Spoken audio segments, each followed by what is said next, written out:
بسم الله الرحمن الرحيم والفجر وليال عشر والشفع والوتر والليل إذا يسر هل في ذلك قسم لذي حجر ألم تر كيف فعل ربك بعاد إرم ذات العماد التي لم يخلق مثلها في البلاد وثمود الذين جابوا الصخر بالواد وفرعون ذي الأوتاد الذين طغوا في البلاد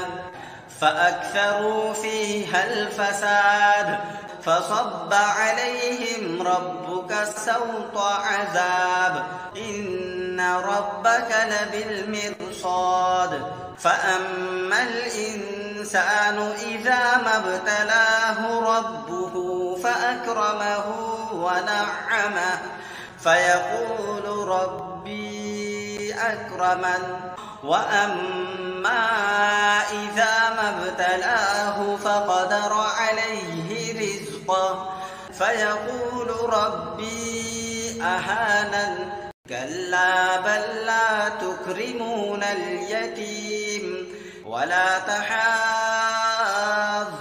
على طعام المسكين وتأكلون التراث أكلا لما وتحبون المال حبا جما كلا إذا دكت الأرض دكا دكا وجاء ربك والملك صفا